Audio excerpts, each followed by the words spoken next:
Let me bang. I do let you bang. Hey, let me bang you, James, man. I let you bang. I let you bang. Greetings, marriage and virgins. Go for Jesus. No for Jesus, people. And I'm not surprised, motherfuckers. Ladies and gentlemen, it is time once again for your favorite mixed martial arts podcast. Recording out of Los Angeles, California, it's MMA Roasted with Adam Hunter. Who the fuck is that guy? Who the fuck is that? What's up, people? I'm here with brand new MMA Roasted Podcast. I got my buddy Chris Camozzi. I'm watching your fight right now with Emiliano Sordi. Actually, I'm actually watching it right now as we speak. Holy shit, man. I mean, you might be the toughest person in the history of the world. That first round, he had that rear naked locked. I mean, they said you were going out, and you were just like, no, right? Yeah, I mean, it wasn't close. I've been working a bunch of defending submissions. I guess I got to work on, like, just not getting in them actually would probably be better.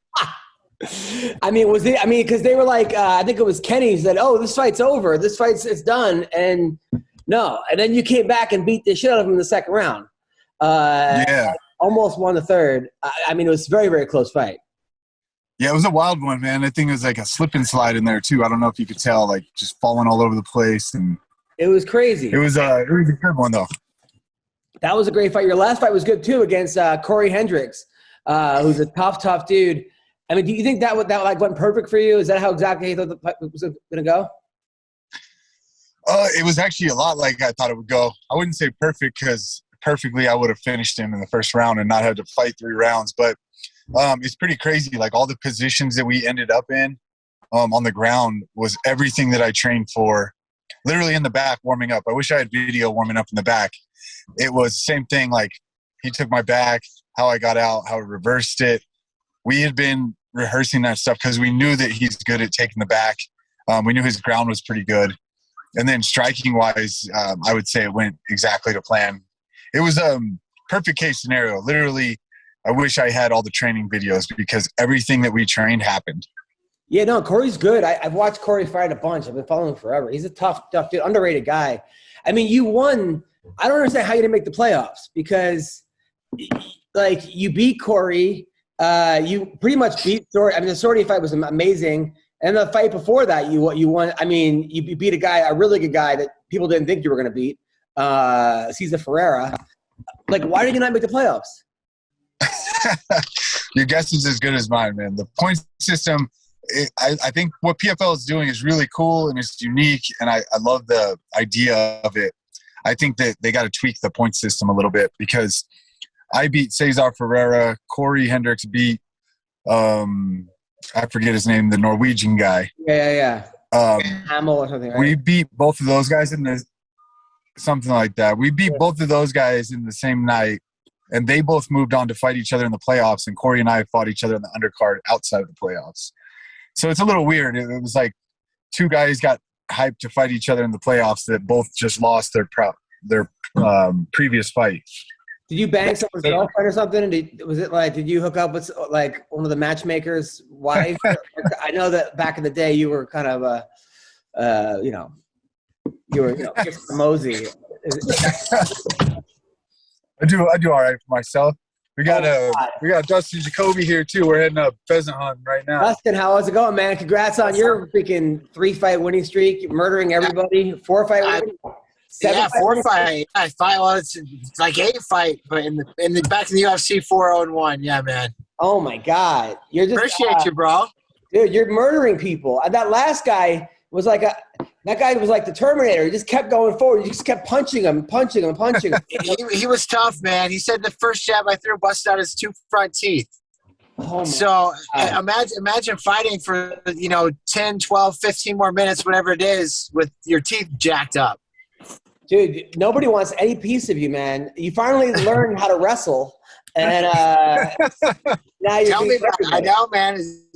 I've been through it to get to it. That's what I tell everybody. I've been through it to get to it, and experience is everything. When you can you add the skill and everything else that goes in there as well. So we got Bill Dawes, by the way, very funny comic. He's with us. I'm talking to Chris Camozzi and Dustin Jacoby. They're going on a hunting trip. Like these guys they're not manly enough that they fucking beat people up in the octagon. This guy's a glory kickboxing champion. What are you hunting for, though? I mean, that's telling. Are you going for elk, or what are you going for? Right now, we're going pheasant hunting. So we got this guy right here to find him. Oh, nice. You gonna get the birds, right? Yeah. What do you do with the pheasant? Do you actually eat it or no? Oh yeah. Oh, okay. If you kill it, you got to eat it. What does it taste like? Pheasant. Chicken.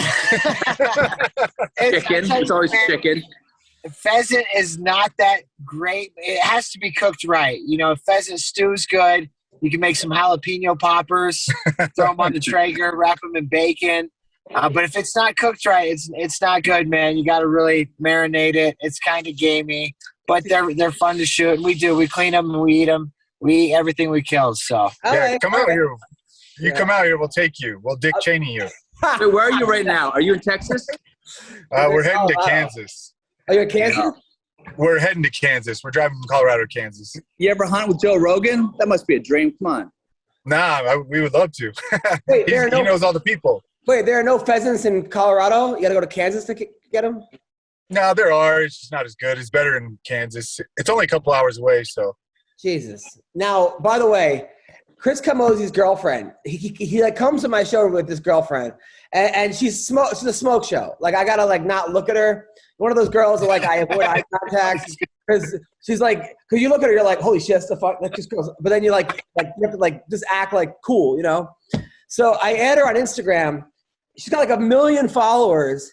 This chick is, like, doing, like, squats every day. Like, her tits are out. Most gorgeous fucking chick I've ever seen in my life. Normally, when you date a girl like that, you lose fights. You're actually winning fights. Like, how is this? How are you winning fights while dating that girl, Chris? What's going on? We work out all the time. Keep the cardio up. Dude, there's a video of him punching her butt cheeks. He's doing the speed bag with her ass cheeks. Are you serious? Oh, it's a great video. You got to look it up. Now, how did you get this girl? I don't know.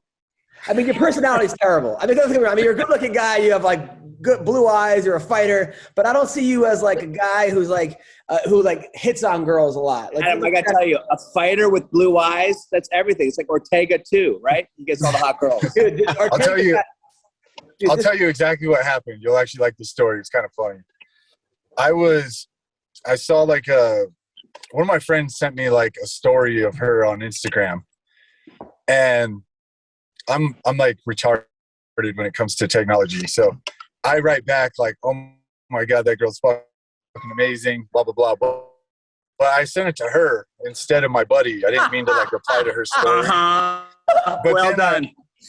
Yeah. Well, I followed up and I was like, sorry, that wasn't for you before she even responded.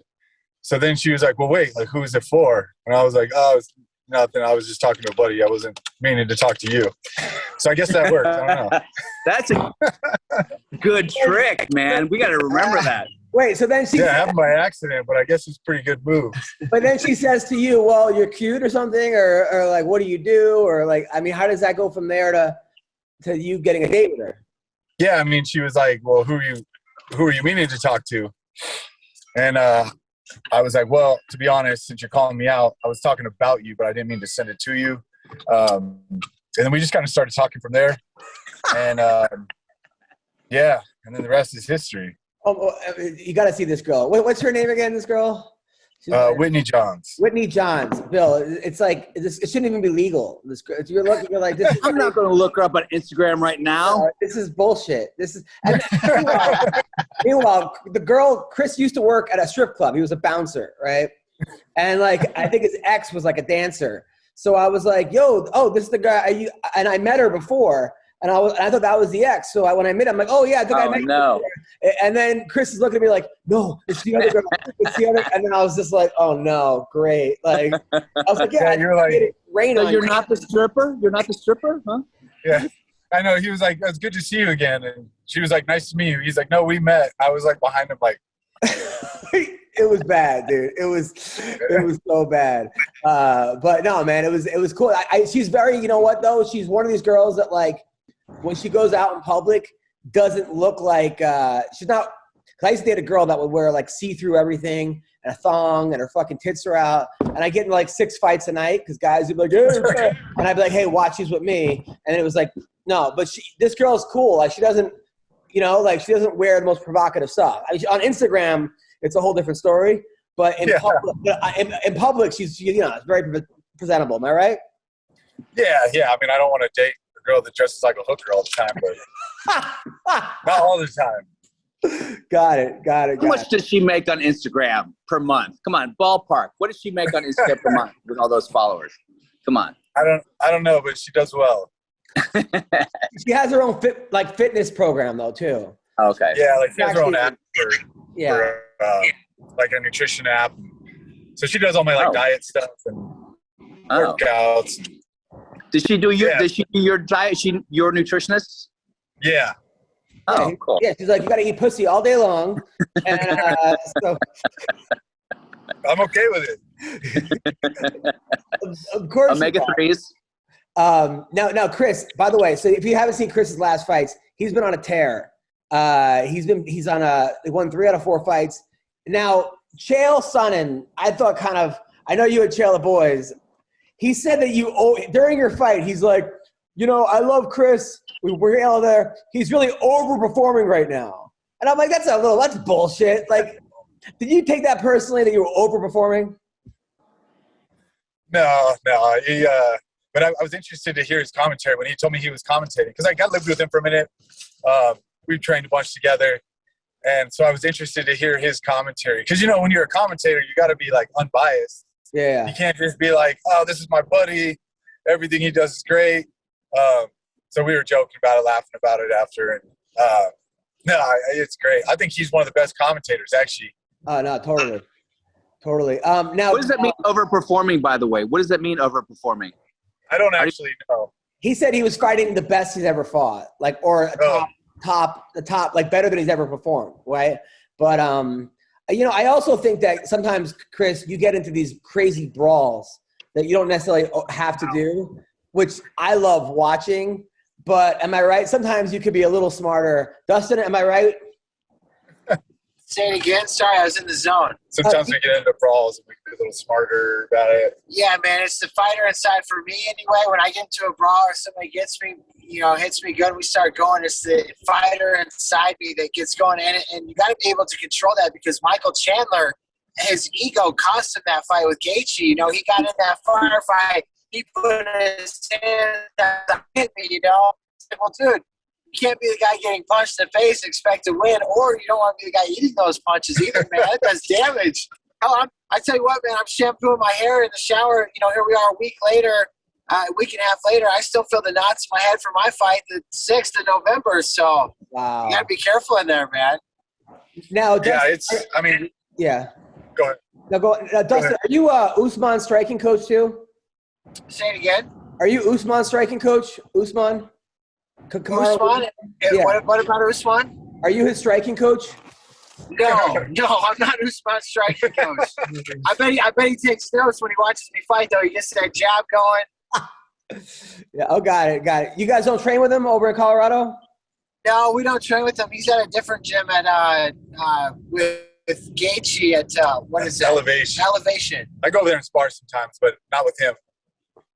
Who do you spar with over there?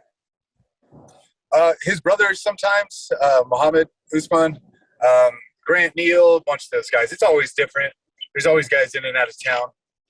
Yeah. Now, your brother, by the way, came to my show too, and I was giving him such a hard time. His brother's an awesome guy. Also has a beautiful wife, and his wife's a fighter, right? Yeah. So she fights professionally too. Now he's going to be a cop? Yeah. So he's almost done with the police academy here in Denver. So after all those jokes, you better watch your back next time you come back. I can't believe that there's going to be a cop in your family. So my dad was a cop. Really? Yeah, my dad was an Oakland cop and then transferred out here to Denver. Wow. Dude, he's such a badass, by the way. He told me back in the day, if he got cut by the UFC, he was going to fight every week in a different promotion. Didn't matter who. He was just going to every single week. This guy wanted to fight. He was born in the wrong era. You should have been like a caveman or a fucking gladiator. Dude, he's such a badass. That's the thing. Even when you fought Sword Eye, I was like, this is his fight. Like, you're one of those dudes that, like you said, sometimes you shouldn't get in the brawls, but I feel like you're one of the toughest guys ever, that you're going to win most of the brawls, if not all of them. I hope so. That's always the plan. It doesn't always go up. It doesn't always work out, but Dude. you know, I feel like getting called durable is not always like the best thing. You know, it's not. I feel like it's like a backhanded compliment, because being durable means people have seen you get your ass beat and like not die. So sometimes I'm like, well, I don't know if that's like a great thing or not. I feel you, man. Is it hard to control the fighter in you when you're out in the real world and like people look at your girl or anything like that? Does it ever come up, or are you like totally chill? It's not too hard unless it's like. No, he's a psycho. No, he's a psycho. You told me that at one point 4 guys punch you in the face at bars. Like they go up to the hill. They go, let's take a picture, and they square off, and like at least 4 guys punched you. Am I right? I don't think that was me. No, you told me that. You told me you got like guys who punch you all the time, and you get in all these fights. Oh yeah, I mean, it doesn't happen as much anymore, but like it used to. There was like all my friends had a joke like years and years ago that I would get like cold clocked by people at bars like out of nowhere for no reason. I think it's just because I'm like, I always look like I'm having fun, I'm happy, but I'm like big, so people think that I'm like, because I'm smiling and laughing, that I'll probably be like a pussy. I don't know. I've been sucker punched a lot for no reason at all. Like, never say. That's crazy. Who the fuck would sucker punch him? I'm an adult now. Well, listen, Chris, it's an honor to have you. Have fun pheasant hunting. I love you, man. You're the best. Yeah, thanks for having us. Here, we'll go kill some shit. Anytime. Yeah. Take care, Dustin. All right, see ya. Brother. All right, see you, man. Later. Good chat. Thank you. All right. Who the fuck would sucker punch that guy? I can't believe it. How big is he? How tall is he? He's like 6'1", and he's fucking like 205. Oh, so he fights light heavyweight. 185 and also 205. Oh, okay. Yeah. What's his name? Maybe he's wearing a Confederate flag T-shirt when he gets sucker punched. Might be more to the story. Oh, man. How you doing, Bill? I'm doing good, man. I'm here in New York. I'm sorry I'm late. It's all good, man. You doing that TV show still? Yeah, sitting on a hill. They're great. killing me off. They're killing me off pretty fast. You've been like 8 episodes. No. I thought it was going to be maybe like 5 or 6, but it's just, I think it's like maybe 4. Well, we're here with a guy, Grant Dawson. This kid, what is it, 15 and 1? 16? 17 and 1. His last fight, he scared the shit out of me. He fought, who did you fight? What's his name again? Ricky Glenn. Ricky Glenn, very durable, tough guy. And I knew it. I was like, this guy's one of those dudes that's always in the fight. And Grant beat him the first 2 rounds, pretty easy. And then you got bored? So you said, let him put me in a guillotine. Is that what happened? You were just like, you know what, this is too easy. I'm gonna play positions and stuff and put myself in bad situations. Is that what happened? No, man. What happened was in the 3rd round, I just kept thinking to myself, I'm clearly up 2. As long as I don't get knocked out, I'm gonna win this fight. I started shooting on him, and I started trying to get him down again, and I couldn't get him down. He almost caught me really clean with a knee, and I was like, man, I can't afford to eat one of those again. And I have this thing where I shoot a single leg, and they sprawl, and I sit to my hip, and I limp arm out to take the back. And he caught my foot as I was trying to do it. So I was like, all right, I'm just going to chill in this position for a second. Don't do anything crazy. And I look over, and I see there's 2 minutes left. I was like, well, I've already lost this round. If we get up, he's just going to try to throw flying knees at me, and he's got a better shot of knocking me out than he does of submitting me. So I stayed on my back. It was a bad choice. It was something that I don't preach doing. It's something that I completely regret doing, but it was what I thought was best at the moment, and I'm going to have to live with that. And I don't think that it was a 10-8 round, in my opinion, but that's the way it goes.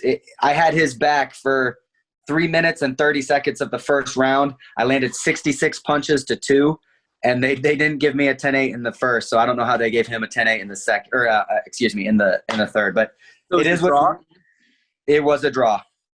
You think it's one of those things where the judges were being emotional, where they were like, it was almost like sometimes when a guy gets his ass kicked and he comes back, and even if he loses, you give him the close one because he kind of a thing?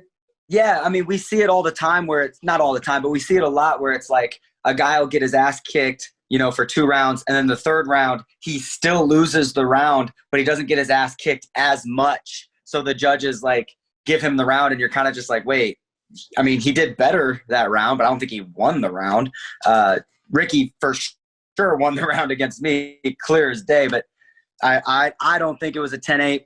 It is what it is. All I can do is learn from it and move on. You know how it is. You tell your wrestler all the time. You just got to move on from it. 100%. Were the commentators complaining about the scoring after the fight? Was it universally maligned? No, they were arguing. I think one guy had a 10-8. The other guy said, no, it's 10-9. It was also one of those things where he was so up, the commentators weren't even talking about the fight at one point. And then they're like, oh, shit, he's losing this round. It was one of those things where it was not that serious till it was. But at the end, how close were you to getting choked out? Were you getting lightheaded at all or no? Adam, if there had been 3 more seconds, I would have been completely unconscious. I have no problem admitting that because, we play to those rules. If there was no such things as rounds, if it was just a 15-minute long fight, I would have had his back for 15 minutes because he was not. I think that was the problem because when you got up slow and you looked a little bit dazed. So then people were probably just like, oh, 10-8. Yeah. If you would have sprung to your feet and be like, but you were giving the ref the thumbs up. Yeah, no, I remember everything. I was in the choke. And it was funny because the way that he positioned my head, I could see the timer. And I was like, oh, it was 14 seconds left. And I was like, no way, I'm good, no way. And he's cranking on my neck. And I was like, my neck hurts, but I'll be fine. And I heard the ref say, give me a thumbs up. And this actually happened in my brain. I did this because my arm fell like this. And I said, oh, shit, he's going to be thinking that I'm giving a thumbs down. And then I was like, wait, I would just tap. Oh my God. So I was like, no, it's a thumbs up. I swear I'm trying. But, and then I started getting lightheaded. But as soon as he let go, I was just exhausted. And I kind of laid back to, rub my eyes and chill. And I look up and he's standing over me saying, he's out. And I was like, yeah. He did do that. So looking back, what would you have done different? Man, I'm not exaggerating when I say this. He did not hit me one time on the feet with his hands. He kicked me a bunch, and those kicks hurt, but he didn't touch me one time with his hands. And I just did a really bad job reading that in the third. If I could go back in between rounds and tell myself one thing, it'd be like, look, man, he's not hitting you. You have a better chance of winning this fight if you just stay on the outside and pick them apart and be elusive and move your head, But I could feel them whiffing by me. I was like, man, he's putting some heat on those. I better, play it safe. And I tell my situations where the anxiety of the fear got the best of you almost than the actual reality. It was almost like my last fight because my last fight, I had 2 very close rounds. I didn't know if I was up or down. So I went for it in the third. And I knocked him out with 1 second left. And so then I kept thinking back to that, man, just don't get knocked out with 1 second left. Just don't get knocked out. And I thought that the better, in my head, I was like, he's got a better chance of knocking me out than he does of submitting me. So let's make it so that he can't knock me out. And so I sat to that single like I was telling you I was trying to do. He caught me and I was like, well, I've already lost the round. Let's just play it safe. Because again, I took a shot on him. And we come up and he tries to knee me. He hit my chest and I was like, ooh, that was hard. If that had hit my chin, that would have been bad. So it just kind of got to me, And I talked to Paul Felder afterward. And what's that? You know how good you are though. You're so good. You act like these guys. I think you miscalculate how much damage you're doing to other people too. Yeah. And watching the fight back, I still have not seen the third round. I've watched the first 2 rounds. I still have not seen the third round, but watching it back, I was kind of like, man, and that's James Krause. You know him, you're a good friend. And he told me, he was like, dude, you got to get over this idea that you can't strike with people. Like you got to get over this absurd, thing in your brain that says that you have to wrestle people. And it's not true. And I need to, it did seem you were treating the third round as a wrestling match. Yeah. Well, I was treating the first 2 rounds as a wrestling match as well. Hey, Grant. So I have a question for you, Grant. So, I mean, guillotines are probably the most exercised submissions in MMA and definitely in jiu-jitsu. And I feel like a lot of people don't really take them that seriously. Did it surprise you? Because I'm sure people try to guillotine you all the time. Did he have something different with his guillotine? What type of guillotine was it? Was there anything special that he did? Well, he had a darce on me actually. And what happens is when there's an anaconda or a guillotine, you can fight the hands, right? Yeah. Because the hands are in front, but with a darce, it goes behind you. And they're actually a lot harder to get, I think, than a guillotine or a darce. I'm sorry, or an anaconda. But when you do get them, they're a lot tighter because you have nothing to fight. And so when he sat, I thought there's no way he's going to choke me out. Like this is going to crank on my neck. And then he started getting tight. So I started kicking off of his foot and trying to roll. But by then the timer ran out. And I was exhausted. And I'll tell you straight to your face, man, if there had been more time, he would have choked me unconscious. But there wasn't. Those are the rules we agreed to. You know what? You're learning lessons on the job, though, man, which is really cool. And you're learning them without getting the shit beaten out of you. I mean, some people learn a lesson, they get knocked out cold, and then and their chin gets tested. You're learning lessons with almost getting choked out, which happens 35 times a practice in jiu-jitsu. And so you're not losing brain cells and you're gaining valuable time. You also had a very short amateur career. And what are you, 24, 25? I'm 27, making me sound old now. Oh, 27. You're 27. You're not even hitting your peak. I mean, especially in MMA right now, it's like you see guys 34, 35. They're sure. So, I mean, this is invaluable. So I think that, like you say, I don't lose, I learn. I wouldn't even take this as a loss, but now you know to not coast. Right. But at the same time, I've seen so many fights where if the guy would have just fucking coasted, I mean, if Chael Sonnen would have coasted against Anderson Silva, he would have been the champion. I was just about to bring that up. I was just about to say, but then you get guys which is crazy because Chael is such a hero of mine. Chael is such an inspiration to me, and he would never coast. He would never, lay on his back with another man between his legs, as he says, right. And I get it, man. I made a mistake and I learned from it. But it's one of those things where sometimes it's hard because, especially me, because every time I do something, I'm like, but I could always find the rationale for the other side. That's one of the hardest things about anything right now is that everybody was like, either you're for Rittenhouse or you're against him. And then so me, I can sort of see both sides to the situation, which is fucked up because I don't have a really strong opinion either way. But same thing when it comes to watching fights. I could go, well, I could see why he's tired. He's up 2. He's a better wrestler. He got him down the first time. Granted, 70% is still better than, this other guy's wrestling at 80%. I could see why you did it. But at the same time, you're like, you're right. I know exactly what you meant. You limp arm through, you get the back, but your foot gets stuck. So what do? You do that you get him against the cage and do it? Do you use the cage as that one way you could have done it? Man, I think that if I could tell myself, hey, change something as soon as it didn't, I don't mind that I went for that move. I'm really good at that move in practice. I've just never had to use it in a fight. And so I think that one thing that I would tell myself if I could change it was, the limp arm doesn't work, post, look to get your feet out. Because he would have stood back up with me because he wants to strike. And then as we're standing up, do what you're saying, shoot again, push him against the cage. And maybe even just stall on the cage. Like if I had just hugged him on the cage a couple of times, gotten a few breakups, I'm not against stalling if you're winning. I just need to be smarter about how I do it. I was like, there's no way, because in the middle of a competition or the middle of a fight, the last thing you're thinking is a draw. The only thing you can think is I either win or I lose. That's it. Yeah. The idea of a 10-8 round or the idea of a draw never even fathomably popped into my head. Like I've always known I'm going to lose a decision I thought I won. I'm going to win a decision I thought I lost. That's just what happens in this sport. It's going to happen. But never did I ever imagine that I would ever go to a draw. And it's kind of it's like, yeah, you didn't lose, but you fucked to a draw. I guess it means what? You're 17-1. That's your record? 17-1-1. Yep. I mean, that's a fucking record. If you you're right there. You're right there.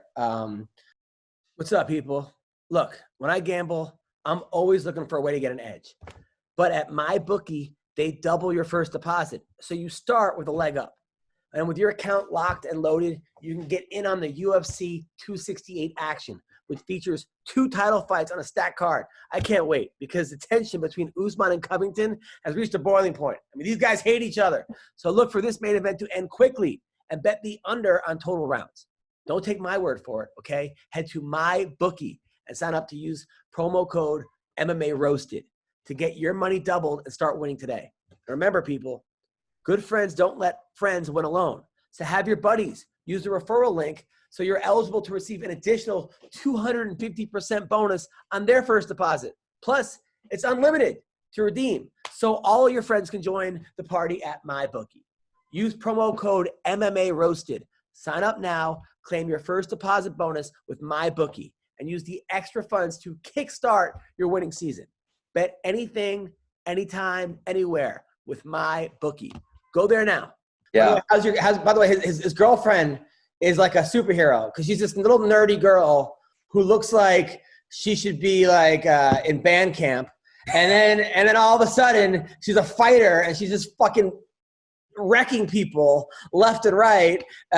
She's like a professional bodybuilder. You would never know it. Like I thought she was like, I thought these two were like 2 little nerds. And then they're like, at the end, they're just going around fucking everyone up. You guys like superheroes. Yeah, now we're an engaged superhero. So hey, congrats.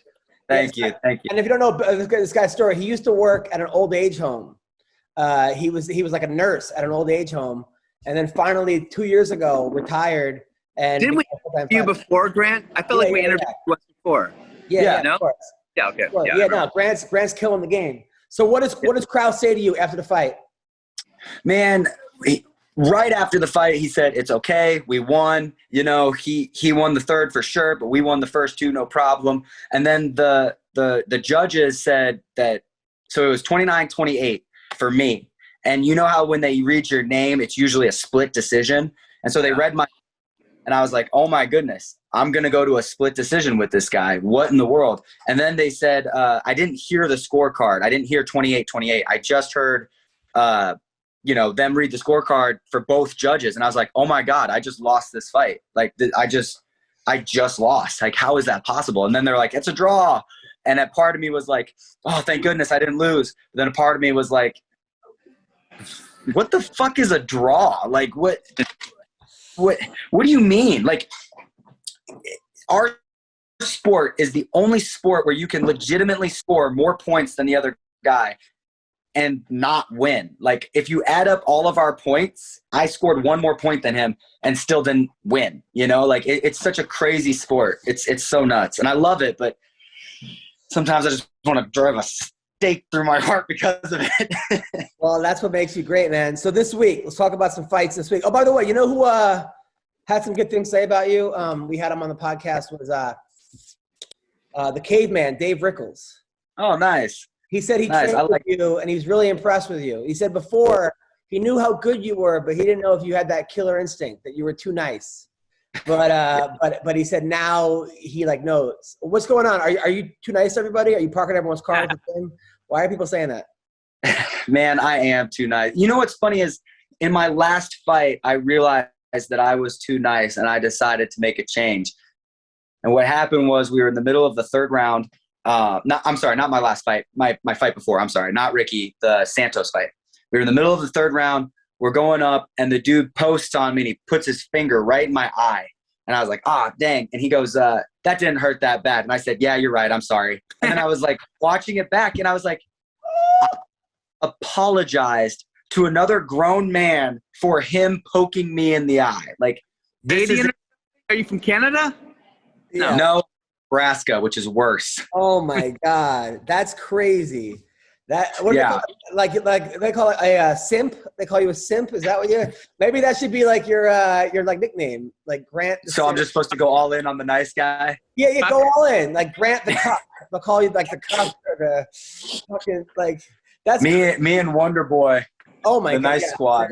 Yeah. Who do you like? Oh man, like Wonder Boy or Bilal? Yeah, who's the other one? Luke. He's supposed to be super nice too. And Burns. Burns is like super nice. I like Burns a lot. He comments on all my shit. I like him. Now, who do you think's gonna win? By the way, Burns or Chimaev? You got to go with Burns, right? This dude has been competing at the high level. He's fought Usman. He's fought Wonder Boy. He's fought the best of the best, and not just in MMA. He grapples too. He's grappled against Gary Tonin. He's grappled against Craig Jones. He's grappled against. Just the list goes on and on. He's competing at the highest level in 2 sports. Camozzi has not competed at the highest level in either sport. You know, like I've looked at his wrestling resume and I can't see any amazing wrestling guys that he's beat or competed against. I do think that he's good, and I do think that it's going to be a very competitive first round, but I'm going to take Gilbert by submission, and I think that the Camozzi train will get derailed. What do you think, Bill? I can't in my heart bet against these crazy Russians. They have some weird DNA. They fight bears. I just every time I bet against them, I lose. So I'm sorry, man. Burns seems like a nice guy, but oh man. Yeah, but this other guy's from like a favela. I mean, he's fucking Brazilian. Burns is like, I think the story with Burns, I believe it was like somebody was fixing his car, and his dad. I'm not sure if it was Burns or Diego or the Lima brothers, but one of the brothers. The dad basically gave him gave him jiu-jitsu lessons in exchange for like car payments or something, and that's how they like learned how to fight. It's like it was crazy. So all right, this week, Vieira versus Miesha Tate. Miesha Tate, by the way, this is chapter 2. She's looking great. I mean, she has 2 kids. She's fucking ripped right now. She's, she dropped Brian Caraway. That was a lot of drama between her and Caraway on both ways. Then I think Caraway got arrested for like stealing his ATV back from her or something. It was like they kept stealing it from each other. I like Miesha a lot. Who do we like in this fight? Caitlin Vieira, Miesha Tate, Grant Dawson. Man, I like Miesha. I think that she's got good wrestling, and I think that she's kind of got her head on straight now.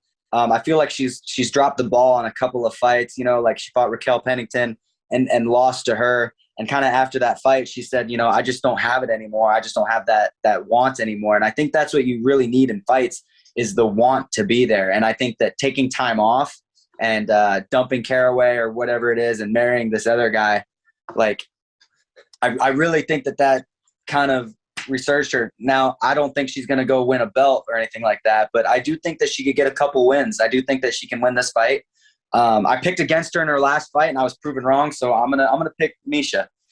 I don't know if she's married to the other guy, by the way, Johnny. I know that they have 2 kids together.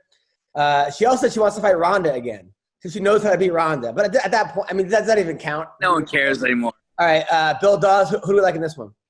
I mean, I like the idea of Miesha Tate winning just as a blow for moms everywhere. You know what I mean? Yeah, so they can do it. Has that like cougar? I get like Grant. If it doesn't ever work out with your girl and Miesha ever breaks up with them, I think there's like some kind of a porn film, but like you're like the young guy. Her hair comes over. Like Miesha, I'm liking it. Yeah, Miesha Tate does like there's something very attractive about her because she looks like the kind of person that would like complain, and then just like tie you down and just bang the shit out of you, and then tell you to like leave. And that's just the leaving. That's what every guy wants, of course. But Miesha's always been like, even when she was trying to be a good girl, like she was always like at the strip club. Like she'd always have her after parties at the strip club and hung out with porn stars and shit. So Miesha always had that wild side to her. Michael Chiesa versus Sean Brady. So this kid, Bill, he's 14-0. He's like a tough Irish kid from Philly that's just been knocking everyone out. It looks like almost like one of those movies with like, what's his name?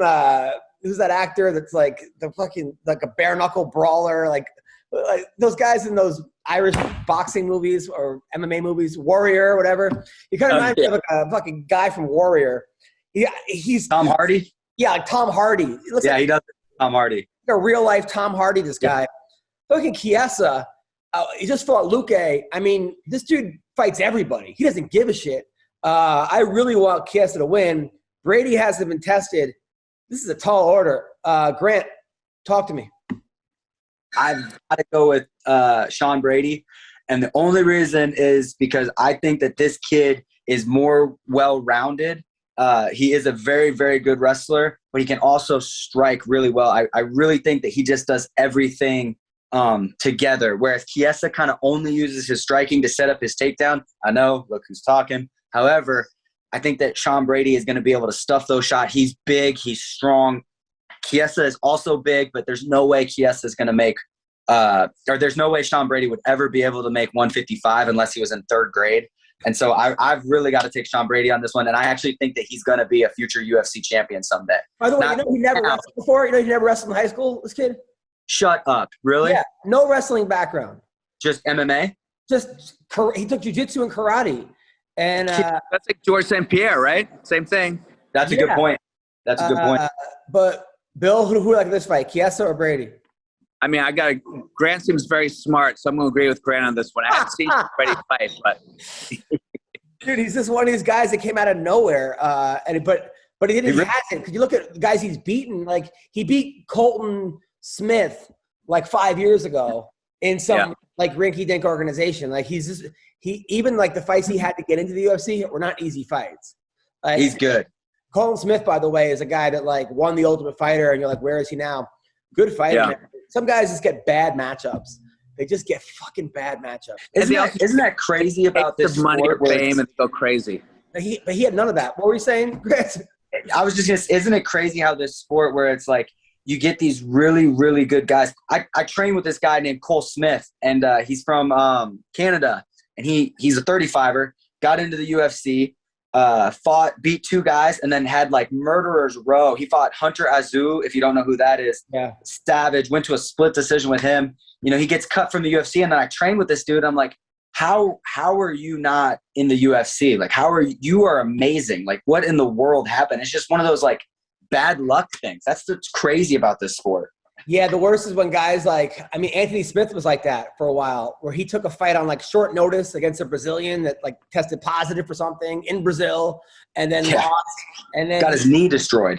Yeah, then he got cut and then came back. I'm so happy he came back, but there's a lot of guys. I remember having Anthony Smith on my podcast, and I text him like, "Hey, thanks for coming." He goes, "Thanks for giving a shit about my fights," which was like. And then one time I had him join this thing for me, and I'm like, "Hey, he's just the nicest dude."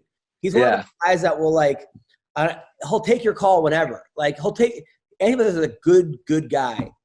Like he's a solid guy. That's why when he could have won the belt against John Jones, but he didn't.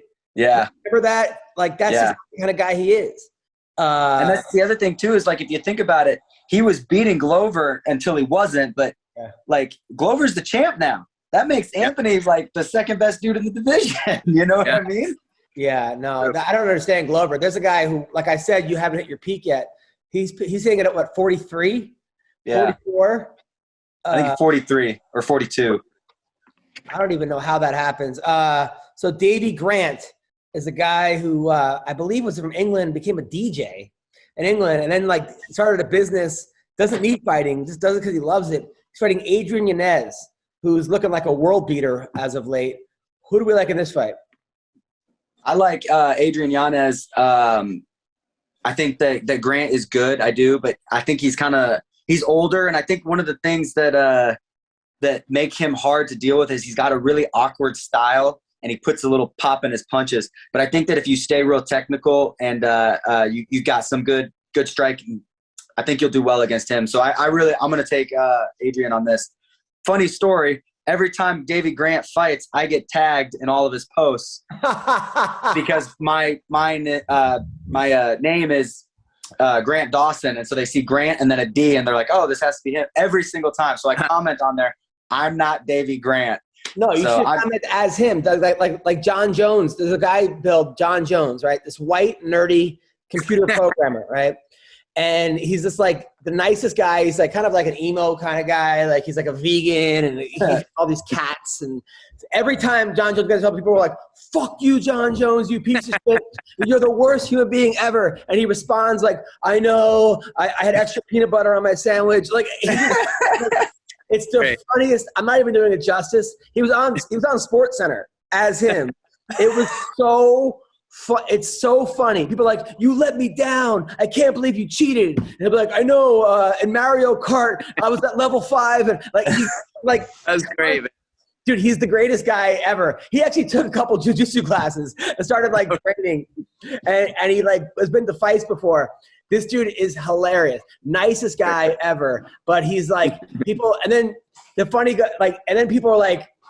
His DMs are just hilarious. It's just constant people like, "You're the biggest cheater. You're the biggest piece of shit. Fuck you. I hope you die." And then he'll be like, "Listen, I'm a Buddhist and I understand where you're coming." It's just so funny, dude. So I love that people are also DMing him. People are like direct messaging, threatening him. That's hilarious. Oh, he's the best. He's the best. He's great. Do people not realize that he's a white dude? Like, with 4 followers? Like somebody once said, somebody once said to him, like, this like black dude was like, "Fuck you, blah, blah, blah, blah, blah." And then he wrote back and he goes, the guy goes, "Oh, you're that white," and then N-word. Like, he's like, what? Like, dude, oh my goodness, that's hilarious. Anytime John Joe gets arrested, he goes, I just quickly go to his thing. He goes, "Oh, not this again." Like, oh no, oh no. It's just like the funniest. And then finally, like somebody was like the actual, because John Jones blocked him. And then finally, the real John Jones, the fighter, goes, "I think you mean the other John Jones." Like he actually acknowledged him one time. By the way, John Jones, the real one, is training with Henry Cejudo now.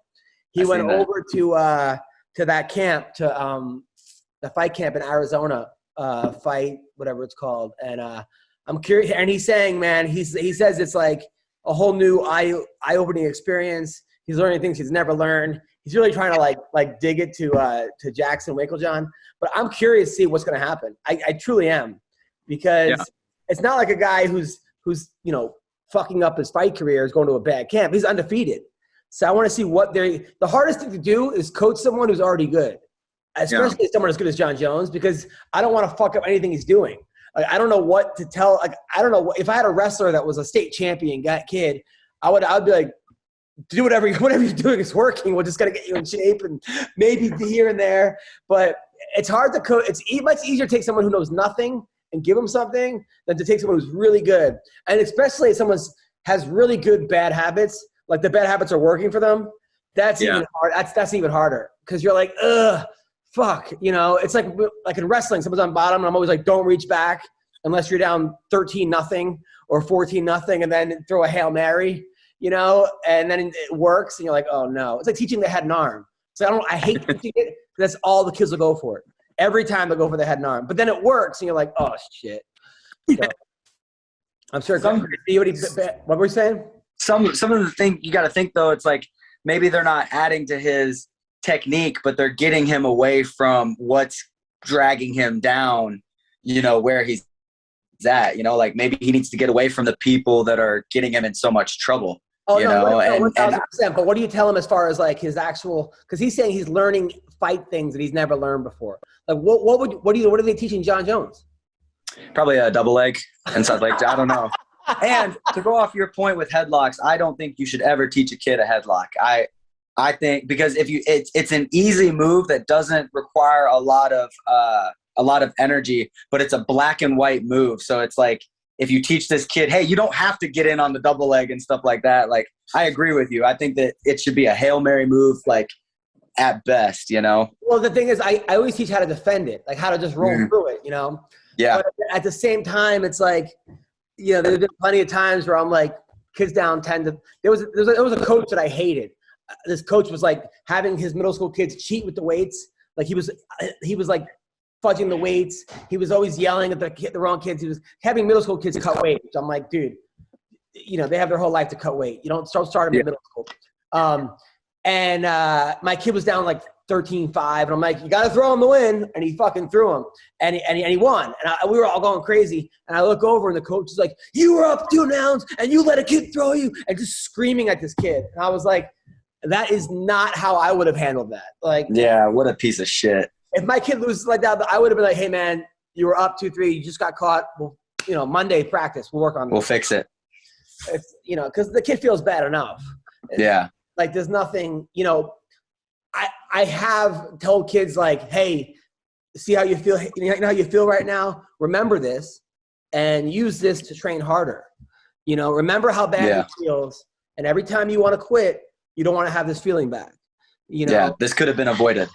Yeah. It's hard, and especially with like kids. I had a kid ask me the other day, he goes, Coach, I have a question. He goes, what? He goes, what happens is if I can't get a boner anymore with my girlfriend? I was like, means you're married? I'm like, what? Like, why would you ask? How old is this kid? How old is he? He was 13. I guess he's not getting a boner with his girlfriend anymore. And someone told him to ask me this after I'm teaching a single leg, and he's like, any questions? And he goes, yeah. And I'm like, okay, all right, no more questions right after that. But I'm like, why would he ask? Like, that kid's trying to get you on a list, Adam. Yeah, exactly. This is a cool kid, though. He, like, paints his fingernails. The kid has, like, 2 girlfriends. He paints his fingernails. He's a pretty solid kid. So that kid's gay, just so you know. Yeah, already happening. Terrence McKinney is fighting. Now, Terrence McKinney is a guy that knocked out his last 3 opponents in, like, under a minute. He's fighting Faraz Ziam. Now, Terrence is a guy, he's now becoming a star. He's on social media all the time. He's making jokes. Is there a danger of him falling in love with his power and getting exposed because now he's just knocking everybody out, and that's what he's going for? Grant. I know both of these guys. I can't pronounce the other dude's name, but he's a really good striker. And I do think that if Terrence tries to strike with him, I don't think that Terrence will ever be in any danger, like, of getting stopped, but I do think he'll get picked apart over time. What a lot of people don't know, just because of what he did to Matt Favola, is Terrence can wrestle. That dude can wrestle like a mother effer. Like, he is a very, very high level wrestler. And I think that that's one thing that he should definitely show in this fight. Don't fall in love with your hands. Don't, chase the knockout. Chase winning winning rounds and beating people up. And that's where your knockout will come. Once you get a good striker down and you beat him up for a round, then you change your levels. Everything drops. There's your knockout. We know he's got knockout power. We know he's got hands. Don't forget what got you to the dance. He was that guy. Remember, Bill, he was on the podcast. He said he got tased by the cops for taking acid and, like, died 3 times. And then his mom was going to kill him because he, like, went to jail and the whole thing. Yeah, he's had a crazy life, this dude. That's Terrence? Yeah, Terrence. Oh, I didn't know that. That's crazy. He got kicked off his wrestling team because of it in college. It was just I'd never – that's the same. Dude, it's funny, man. Like, that happens all the time. That guy, Ian Heinrich, he's the guy that was smuggling cocaine up his ass to Colombia and was, like, in prison in, like, the Canary Islands, and then also he was dealing actually in the U.S. Then went to Rikers Island. So I was telling somebody that he trains over in Florida at Sanford MMA. And I was like, oh yeah, Ian. He's like, he's my training partner. I'm like, oh, the guy's like, really? He goes, I think he was like a nice Christian guy. Like, I guess you don't tell people that, like, on your first day, but his teammates had no idea. Maybe I ruined it for his teammates, but I was telling him, like, no. Yeah, so you had to Sanford, go. Yeah, I did. Yeah, he was the guy that was smuggling cocaine and balloons up his asshole. Or I guess he was swallowing them. He was swallowing them, and then they were coming out his asshole. Which, I mean, there's got to be a better way. It's 2021. Yeah. So Natan Levy, who is Jewish, he's Israeli. He's the only Israeli guy, I think, in the UFC right now. He's 6-0, undefeated, karate master. He's fighting on Rafa Garcia. Hopefully Natan wins. Do you know anything about Rafa Garcia? I'm not super familiar. Okay. Well, I hope he wins. I'm not super familiar with either. And then also Lupi Godinez. She's a girl from Mexico. This is her 3rd fight in a month and a half in the U.S. Lupi? Her name is Lupi. She trained over in Canada, in Vancouver, also in Mexico. She just fought on 1 week notice. She fought back to back. And now she's fighting Loma Lookboonmi. Do we know anything about these guys? Grant. Is she the one with the neck tattoo, like the super black? No, that's a different one. Okay. I like that girl. Yeah. She got knocked out in her last fight, but she's a really good wrestler. I like her. But no, I don't know a whole lot about her either. I don't watch women's fights as much as I watch guys. And then Cody Durden is fighting. You know Cody? Yeah. Yeah. And you know anything about Cody? What? Who's he fighting? He's fighting Aori Quileg. I'm not super familiar with that, but I like Cody, so I'm going to pick him. Me too. And then coming up December 4th, we got Rob Font versus Jose Aldo. I'm taking Aldo, man. I took him against Munoz, and I love Munoz to death. I think he's one of the best fighters in the division. But after what he did to Mark Munoz, Pedro Munoz, how do you it looks like he's almost got like his youth back. Like he looks so good. Looks so good in that fight. I'm going to pick Aldo, man. I'm not betting against that man. Yeah. And Bill? I love Aldo. I mean, he's one of the few fighters who I met.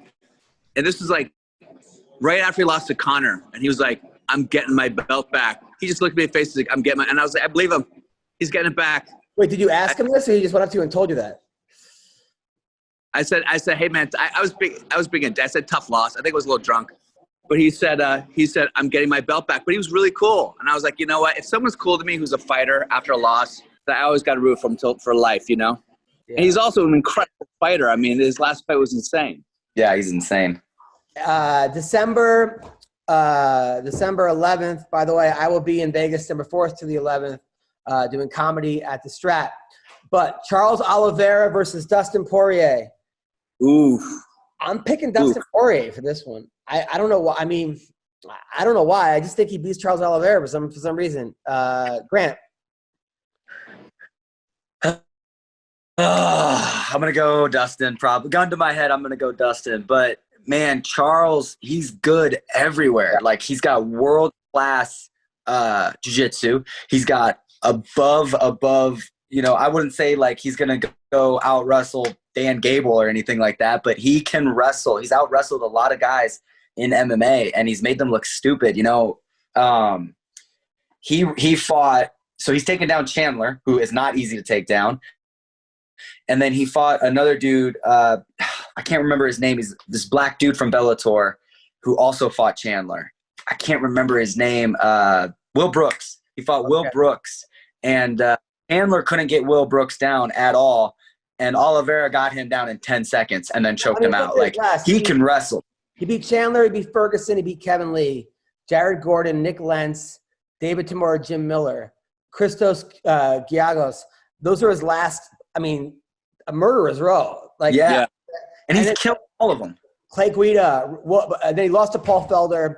He beat Will Brooks, lost to Ricardo Lamas, lost to Anthony Pettis before that. But, yeah, Oliveira's – he's a stud. Yeah. Bill, who are we picking? I got to go with the Jits guy, obviously, because that's what – do you think this boils down to a striker versus Jits fight? Poirier's a Jits guy, too, though. Poirier is a black belt under, Eve Edwards?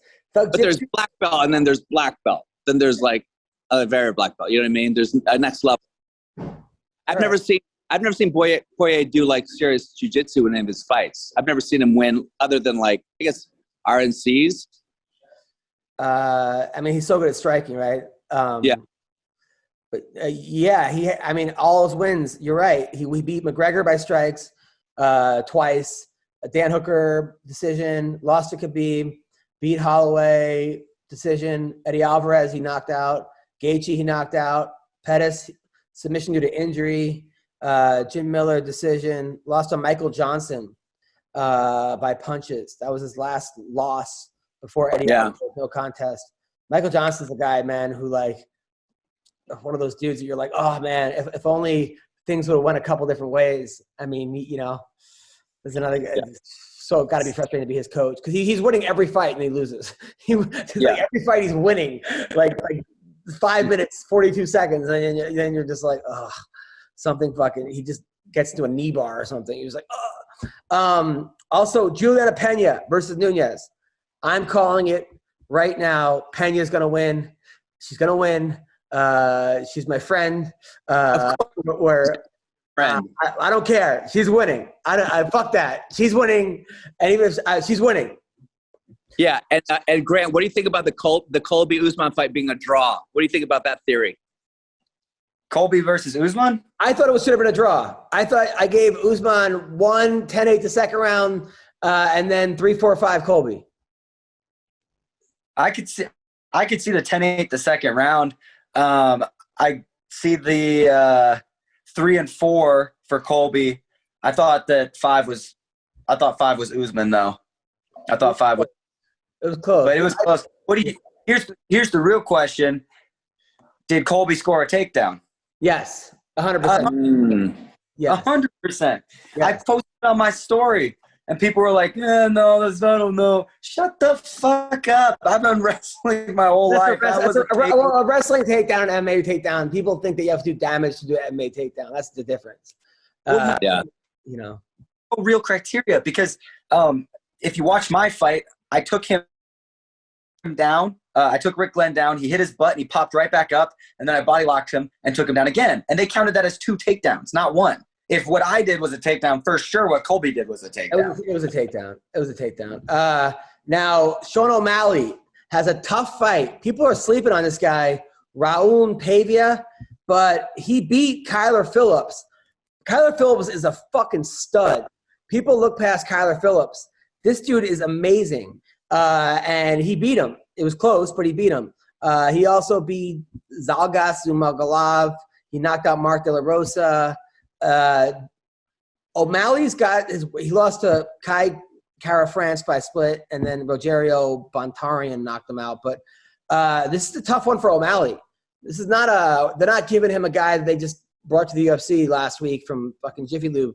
Like he's legit. He's fucking legit. Are you sold on O'Malley, Grant? I'm not. I think that he's a very good striker. I think that he's a very creative striker.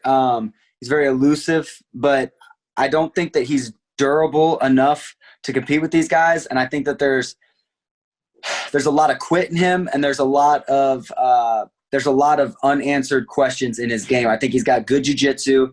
I think that his wrestling needs work, and I think that he won't be able to – a good leg kicker is going to beat him every time. And I'm not just saying that because of his ankle issues. Like, I really believe with his stance and his style, even if you take out his injuries, just I think a good 2-3 hard low kick is going to beat him quite a bit.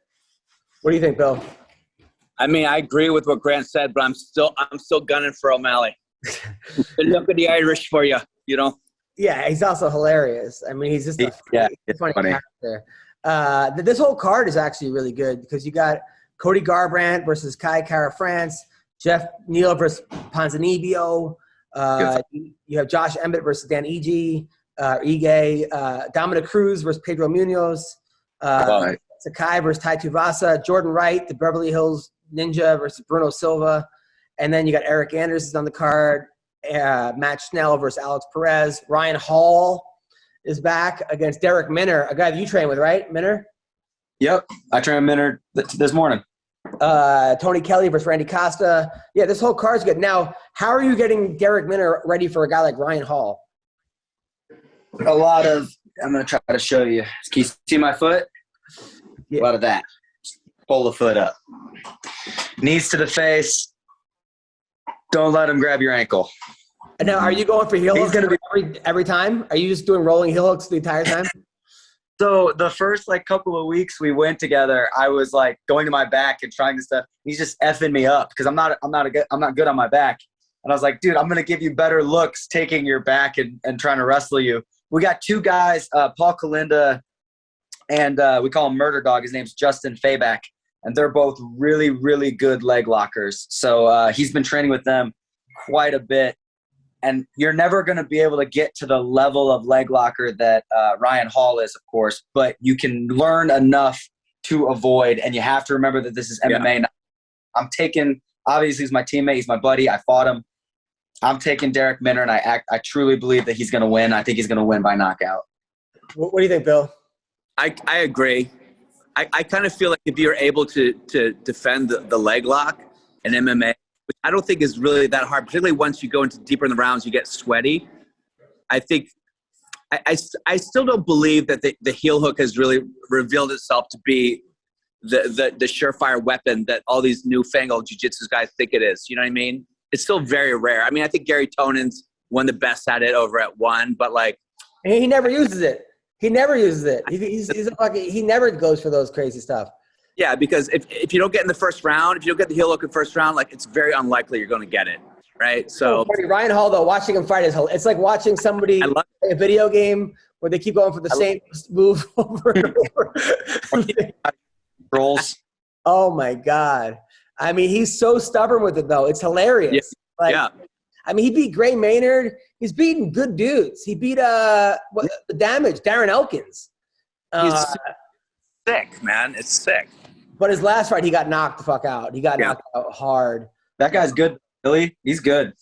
Yeah, that was crazy. I mean, that was like I thought he might have died. Like, because it was like the way he got knocked out, because when he goes for those moves, he's like, he leaves himself wide open. So if you catch him, it's not like anything was protecting him. It was just like a boop, you know? Like you got to wait for him, because you know what he's going to do. So wait for him to go big and then just get out, you know? And I think one of the things too that a lot of people don't do with him is they don't stall the position. Like when he's on his back, kick his legs a bit, you know, just kind of win the round, make it look good for the judges. Then he gets up and you just got to, you know, rinse and repeat until you catch him or until you win a boring decision. I can't wait for that fight. That's going to be a good fight. Derek Minner's a guy who's like, he's been around. He's so look too. Like I've fought the dude. I've also fought a 7-time Brazilian Jiu-Jitsu world champion, and Derek Minner had me in more submissions than that dude ever did. Like I was in more danger with Derek Minner than I ever was with this dude who's way bigger and better Jiu-Jitsu apparently. I like it. So, Bill, what do we have coming up?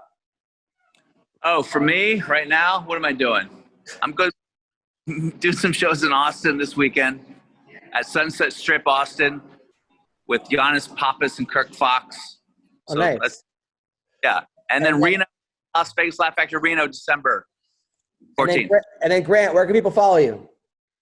Follow me on Instagram, Grant Dawson, KGD. I don't ever get on anything else, but if you want to follow me on Instagram, follow me on Instagram. Also, I'm doing this thing where I'm trying to help younger fighters kind of take smarter paths with their career. So I've been telling people, like, if you're a young fighter, you want to know how to get to the UFC or want any type of advice on how to get to the UFC, reach out to me on Instagram. I want to talk to everybody and anyone. So if you're listening to this, you want to know, hit me up.